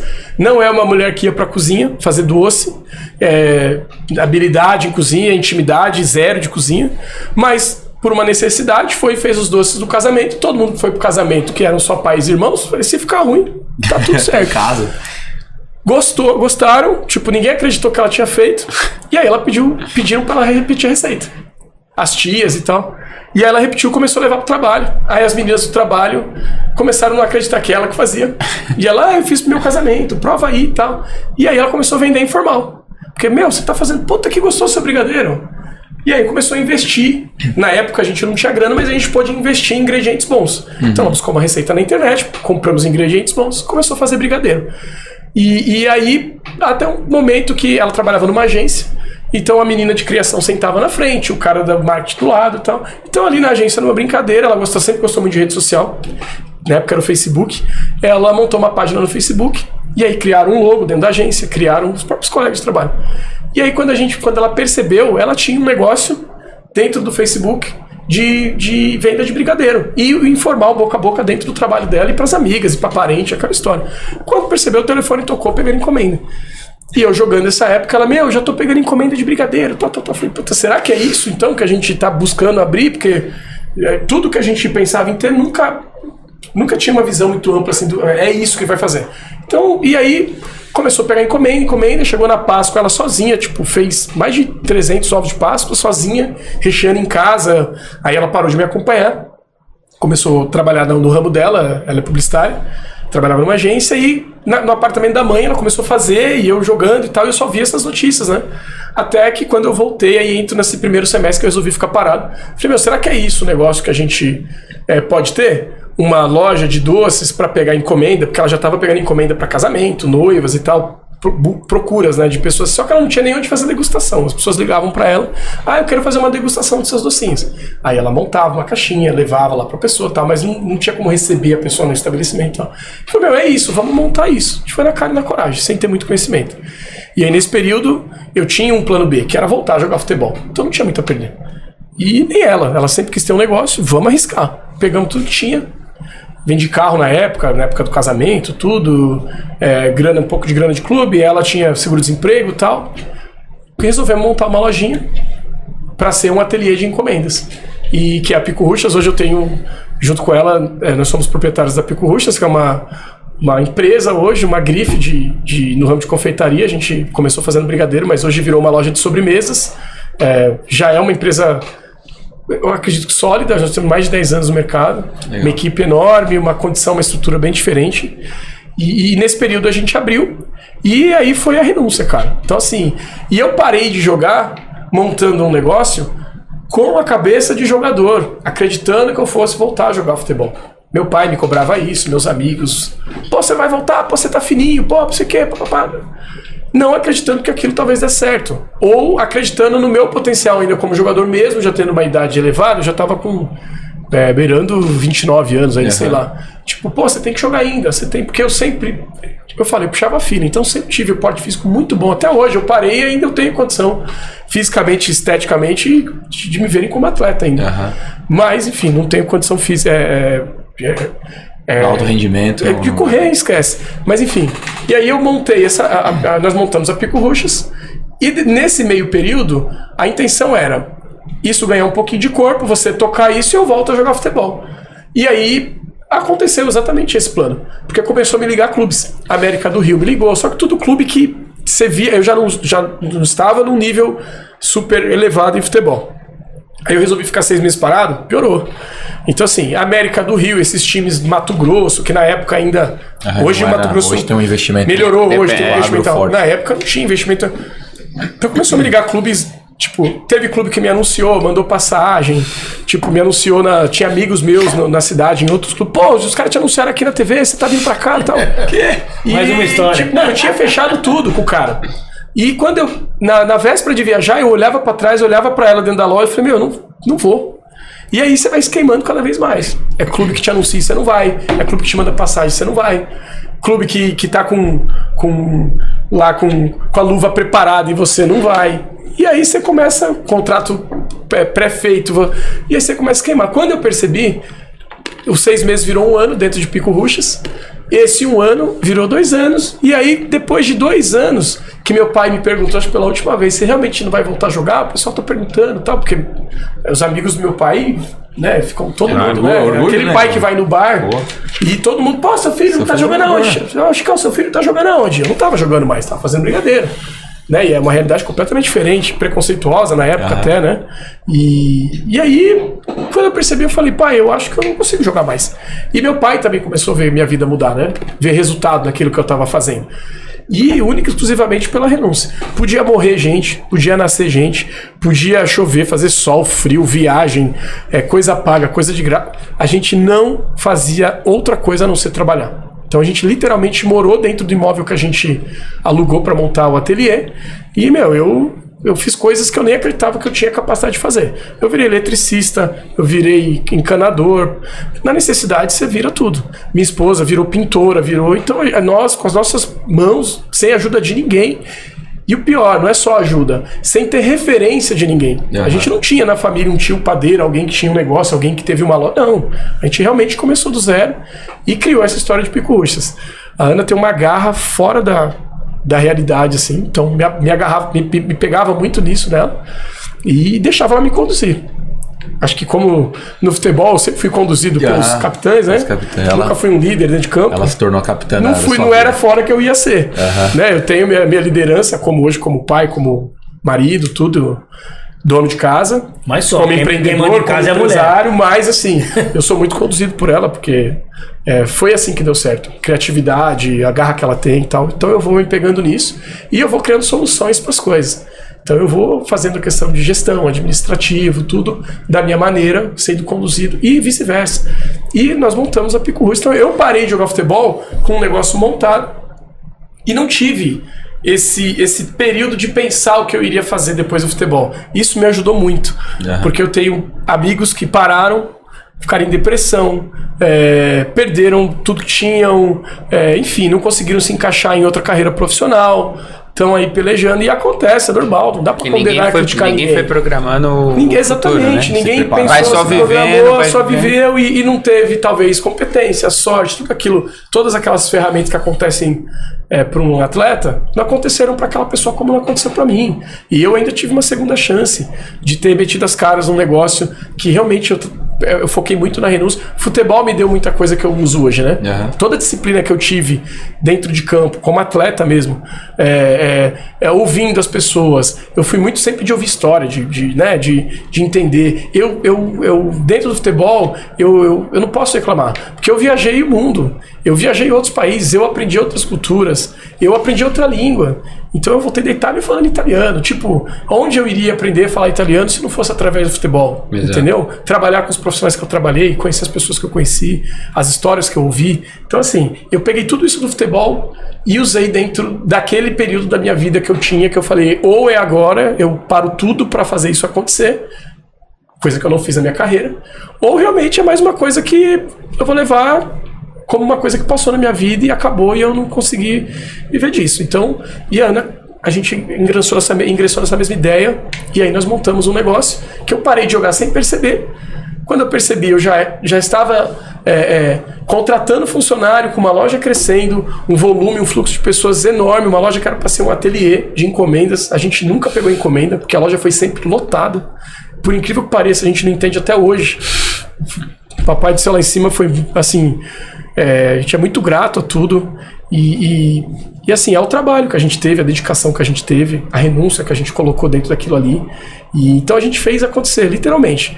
Hoje Pico Rushas tem 10 anos, eu trouxe até uns brigadeirinhos aí pra vocês. Não é? É de verdade, isso é de verdade. Aqui nos bastidores eu percebi que alguns de vocês já conhecem através das famílias, ou não, sei lá, a Pico Rushas. Mas fica o convite aí pra todo mundo. A gente veio pra falar de futebol. Não, por mas favor, hoje a minha bola, sociais, hoje a minha bola virou um brigadeirinho. Minha filha brinca, né? Papai não joga mais futebol, papai enrola brigadeiro, né? E hoje a gente tem a Pico Rushas, que é uma empresa, posso dizer que grande, com toda a simplicidade e humildade que a gente tem até hoje, o pé no chão. Posso falar que a Pico Rushas é uma empresa muito grande hoje dentro do ramo de segmento de confeitaria. É a maior confeitaria da América Latina em área total, assim, em dimensão. E de estrutura também, a gente tem cada dia tentado melhorar. E só evoluindo. Desde que a gente começou em Pico Rushas, comecei nesse ramo de empresário, tenho descoberto coisas, tenho aprendido todo dia situações diferentes. Comecei operando, comecei caixa, comecei limpando, comecei tal. Hoje estou na parte de bastidor disso, tentando administrar e fazer a escalada da marca, né? Porque é uma coisa muito importante. A gente tem hoje quase 100 colaboradores, já chegamos a ter mais de 100. Estamos aprendendo também até conduzir tudo isso, né? Esse crescimento rápido. Mas é uma empresa muito sólida, que hoje me sustenta, que hoje sustenta minha família, que hoje me traz notoriedade, me traz moral. Hoje a gente conhece e tem um network muito grande hoje em dia, através da Pico Rushas, através dessa nova função de empresário, e resgatando também os meus amigos do meu network, né, que era o trabalho antigo, que era o futebol. Então hoje eu tenho ainda contato com grandes amigos que hoje vêm me visitar, grandes amigos que também têm negócio, a gente vai visitar. E assim, eu sou um cara privilegiado, assim, eu posso te falar que eu vivi o que eu precisava viver, eu fiz, eu acho que o que eu tinha que fazer, e eu tive uma segunda chance e consegui fazer isso dar certo. Então agora o que eu não posso fazer é cair no erro lá de trás, mas hoje eu tenho uma companheira que sempre me apoiou e me apoia e me traz pro chão toda vez que a gente quer voar, e eu vice-versa com ela. Então acho que isso que faz a gente ter consistência. Acho que na vida a gente precisa ter equilíbrio e consistência. Só equilíbrio também não dá. Se você viver altos e baixos dentro do seu equilíbrio, você não vai conseguir dar certo. Acho que as coisas, quando elas começam e tem consistência para se manter num nível e evoluindo de pouco em pouco, ou se mantendo pelo menos, acho que isso que faz você ter uma marca e perdurar por muitos anos, assim, né? Você me falou de uma coisa de arrependimento. Eu tenho um único arrependimento, não é nenhum arrependimento porque eu não poderia ter vivido isso antes, mas se tem uma coisa que eu queria muito ter vivido dentro do futebol e que passou e que eu não vivi, que eu não vou conseguir mais realizar, é de poder entrar em campo com os meus filhos no colo. Porque eu vim também fazer a minha família e ter meus filhos, eu sempre planejei isso para mim também, depois de ter uma vida estabilizada. Então eu não queria estar vivendo esse mundo de ilusão de futebol, de correr em todos os lugares, levando criança para lá, para cá, tal. Às vezes por necessidade de muita gente é preciso fazer isso. Mas tem uma coisa que falta para preencher, assim, toda a minha história dentro do futebol, essa transição para empresário hoje e tal, é poder os meus filhos ir no estádio assistir um jogo de futebol. Acho que eu pude fazer isso com a minha família. Meus pais foram em estádios lotados, me assistir, me viram pela televisão e tal. E isso acho que conta muito. Eu sou muito feliz também. Não joguei no São Paulo, no Corinthians, mas eu vou te falar que o futebol me deu coisas que vão ficar gravadas assim na memória da minha e principalmente de quem me acompanhou, assim, para minha família, que foram as pessoas que viveram um sonho comigo, né? Poder assistir meu pai, poder assistir o filho dele jogar contra o Santos, que é um time grande, que é um time que ele sempre almejou. Ele queria que eu jogasse do Santos, né? Mas ele poder me ver jogando na Vila Belmiro, né? Me ver jogando no Pacaembu contra o Corinthians. Então isso é realizar um sonho, ou partes, pelo menos, de algum sonho que eu tive, que minha família teve, né? Então eu sou muito grato a tudo isso que aconteceu, pela trajetória e pelo que está acontecendo hoje. E o que eu pretendo só é ter saúde para poder seguir e manter tudo isso que eu construí, que eu venho construindo ainda. Hoje eu tenho todo um time para carregar aí, né, nas costas, né? Não tiveram a oportunidade de entrar no campo, mas elas entram contigo na sua vida de empreendedor, né? Sim, estão vivendo isso com a gente. E empresário entram na Pico Ruchas, não com 50 mil pessoas, mas com quase 500 mil pessoas que acompanham vocês nas redes sociais, cara. Que o mundo mudou, cara. A Pico Ruchas pegou a Ana é marqueteira, né, publicitária, então ela soube fazer a leitura muito bem, assim, dessa transição de Orkut para Facebook, para Instagram. Então a loja nasceu no período que o Instagram estava nascendo. Então ela conseguiu, através de amigas e tal, que são mais atualizadas e tudo, fazer... Eu nunca teria essa condição de fazer uma situação de pegar essas atualizações. Não, agora eu vou fazer um Instagram, agora eu vou postar, agora... Então, assim, e ela pegando esses ganchos de rede social, que naquela época, pra mim, eu sou raiz, eu sou roots, então não acreditava muito nisso. O cliente veio aqui e postou isso. E aquele cliente acaba sendo seu influenciador, né? Ele é seu maior divulgador, é o cliente, né? Então a gente começou a investir em coisas que os clientes postavam e gostavam. E começou a rodar isso. Então, assim, a rede social do Pico Ruchas hoje é um business também nosso. A gente faz negócio em rede social hoje. E ela é muito bem... É um mimo, né? Ela é uma joia aquilo. Ela é muito bem cuidada pela Ana. Tem uma equipe também que contribui hoje para fazer isso crescer. E, assim... Realmente 500 mil pessoas seguem e hoje é uma loja que, vou te falar que meses em alta ali, a gente recebe 50 mil pessoas também nas lojas, contando o grupo, né? Loja em ABC, loja... Onde estão as unidades? Fala um pouquinho. Tem uma unidade em São Bernardo, né? No Shopping Golden Square. A gente tem uma unidade na Anália Franco ali, no Tatuapé, na Francisco Marengo. E tem essa loja aqui em Perdizes aqui, que é na Rodiana. Todas essas lojas de atendimento. A gente está para inaugurar uma loja agora em fevereiro. A gente está meio que surpresa aí do local, mas é uma loja que já foi assinado o contrato, tudo. Então em fevereiro a gente está com uma nova loja para atendimento também. Tem uma Dark Kitchen, que é uma cozinha de delivery. Todas as lojas já têm um delivery, né? Mas a gente está já montou, né, uma cozinha na Vila Olímpia, que é só Dark Kitchen para delivery através do iFood. E tem a fábrica, que é quem abastece tudo isso. Então é uma estrutura grande, assim, com bastante gente, muita responsabilidade, muito compromisso, trabalho diário, não tem descanso. Eu consigo perceber que o empresário não dorme, não tem sossego, não desliga. Então você está tentando descansar, mas você está pensando na loja. Você vive aquilo, né? E a gente vive intensamente. Eu vivo muito intensamente tudo que eu faço. Bom ou ruim, eu vivo intensamente o que eu faço. Então, Pico Ruchas não é diferente. Então, a gente vive, é nosso ganha-pão, é nossa vida aquilo ali, né? Então, a gente tenta estar o tempo todo acompanhando tudo, por mais que seja difícil hoje, mas a gente tem olhos dentro da empresa hoje que trabalham com a gente, uma equipe muito boa, mas a Pico Ruchas está nesses endereços e sigam lá, né? No @Pico Ruchas, para poder acompanhar o dia a dia. Ali a gente atualiza constantemente, né? Tem site, tem as outras coisas também, TikTok, todas essas... Mais do que isso, minha filha já conhecia vocês e ela não vai me perdoar se eu não levar, então farei uma visita a vocês no final de semana. Faço questão de receber vocês lá. Minha esposa fica me mandando sobremesa todas as vezes no direct. A gente precisa ir lá. Já é cliente antigo lá. Eu sou cliente antigo. Então já tá lá. Além de cliente amigo pessoal, né? Só eles conhecem. Exatamente. E eu, sim, fora do palco, mas eu tenho uma história muito boa. A minha mulher adora Pico Ruchas. E eu fui no aniversário da filha, do filho do cunhado dele na casa dele. Aí na hora de ir embora, a Ana falou assim, ô Natália, leva uns dois. Ela falou, não, vou pegar um assim, né? Aí a Natália pegou e falou, não, leva mais, eu não aguento mais ver brigadeiro. Pegou um copo, mas socou a Natália falou, meu Deus, vou passar mal em casa.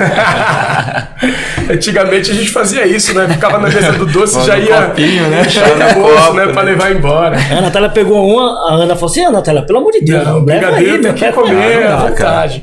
Pico Ruchas é exagerado, vocês vão ver que é uma loja assim, é doce na veia mesmo, é o pé na jaca, a gente fala, que tem que ser exagerado, não dá pra ser diferente não. Pode provar, você não vai provar nem? A nossa Aninha aqui vai dar um zoom pra deixar a galera aqui ó, com água na boca. Eu já fazendo o marketing aqui, a divulgação, hoje não é só uma loja de brigadeiro, é uma loja espetacular. Realmente de sobremesas, assim, aumentou muito o cardápio, assim, e mudou muito o perfil da loja, mas a nossa essência vem daí, a nossa raiz nasceu de um simples brigadeiro de nozes, e hoje a gente tá aí com essa estrutura toda, essa condição de empresa mesmo, né? E muito bacana assim, sua história de jogador, contando a forma como você foi, a forma como você conduziu, né? Talvez podendo ser mais profissional no mundo do futebol e a reviravolta que você deu, não conseguindo performar nos grandes clubes, talvez como é o sonho de todo mundo, mas performando agora, com certeza, num dos maiores empresários no ramo de confeitaria. Assim, parabéns pela história, parabéns pelo que você está construindo. Cara, a gente super admirado aqui pelo que... Obrigado, eu fico feliz. E é realmente, assim, o que eu falo é de verdade. Tudo que eu aprendi no futebol, eu uso dentro até para montar escala, para montar equipe. Então, assim, o cara que... Não tô dizendo que é errado aqui, o cara que se formou em administração e tal, mas tem muita gente que tem muito conhecimento e não tem muita prática, né? Eu fiz o caminho inverso, né? Então, assim, eu tenho muita prática, muita não, mas são 11 anos de prática, né? Claro. E podendo aplicar o que eu não tive de escola, administrativamente falando, né? Faculdade ou tal. Então, eu aplico aquilo que eu vivi, que é a questão de posicionar a equipe, de organizar horário, de ser disciplinado, né? De ter consistência, de praticar renúncia. É tudo aquilo que eu vivi como atleta, eu trago para dentro da resiliência, né, da adaptação, que é uma coisa que é extremamente difícil você se adaptar ao funcionário, ao cliente, tudo isso. E eu fui do sul ao nordeste, então assim, em outros países, se você não se adaptar, pra você ter uma ideia, eu tive uma passagem por um clube da Moldávia, que chama Sheriff, é um baita clube, estrutura surreal da Europa, você pode botar como um grande clube em estrutura da Europa, mas não tão grande em nome. Joga a Copa UEFA, joga o campeonato nacional deles lá, o Sheriff. Mas assim, você vê que é uma cultura completamente diferente, um povo completamente diferente, um país completamente diferente.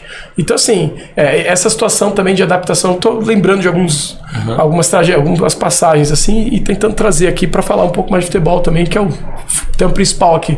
Mas eu consegui entender que se eu não me adaptasse também às coisas novas que estavam acontecendo, como eu tive que fazer no futebol, e no futebol às vezes eu chutava o balde, né? Eu fui pra Moldávia, não consegui jogar lá, chutei tudo embora e vim embora, com luva na mão, com não sei o que, tipo, os caras me cobrando, prendendo meu passaporte, a história é engraçada também. Fui pra Moldávia, recebi o dinheiro, a luva, tal, e quando eu cheguei lá eu percebi que não era o que eu queria, comia sopa todo dia, um calor de 47 graus, falei, porra, cara, que o país parecia que tava em guerra.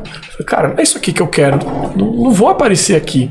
Tipo, fiquei lá quase um ano lá, mas assim, desesperadamente querendo voltar. A partir do 3º mês já queria voltar e o clube literalmente prendeu meu passaporte. Se fosse nos tempos de hoje, rede social já tinha entregue, né, os caras, já tava aqui no Brasil, já tinha dado uma polêmica, né?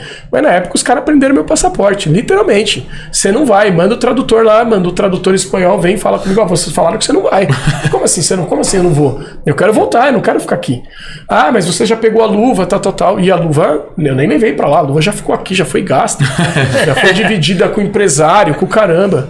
Então assim, você começa a viver algumas coisas que talvez se eu tivesse entendido a cultura, me adaptado melhor, talvez tivesse tido mais sucesso. Não era um super clube da Europa, mas é a porta para muitos clubes ali da Ucrânia, é a porta para muitos clubes da Rússia, porque é do lado.